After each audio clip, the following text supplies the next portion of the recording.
অনেক ভাই আছে ক্যাশ ডিপোজিট করতে জানে না। ভিডিওটি সম্পূর্ণ দেখুন, তাহলে ডিপোজিট করা শিখে যেতে পারবেন। কার্ডটি সঠিকভাবে এটিএম মেশিনে প্রবেশ করুন। তারপর কার্ডের 4 সংখ্যার পিনটি চাপুন। তারপর কন্টিনিউ টু ইংলিশে প্রেস করুন। ইংলিশে আসবে সব।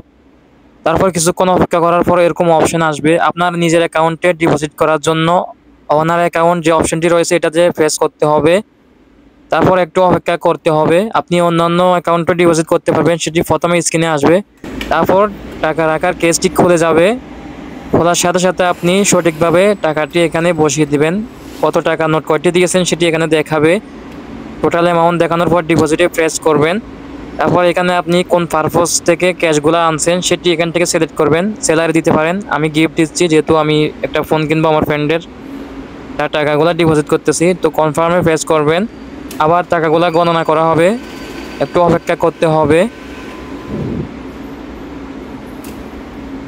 তারপর দেখতে পাচ্ছেন পুনরায় এখানে একটি অপশন আসবে কালেক্ট রিসিভ অ্যান্ড এক্সিট। এখানে ক্লিক করার সাথে সাথে একটি রিসিভ বাহির হয়ে আসবে এবং কি আপনার কার্ডটিও বাহির হয়ে আসবে। অথবা আপনি আরও লেনদেন করতে চাইলে ইয়েস এবং নোতে প্রেস করতে পারেন। ভিডিওটি ভালো লাগলে চ্যানেলটি সাবস্ক্রাইব করে আমাদের সাথে থাকবেন।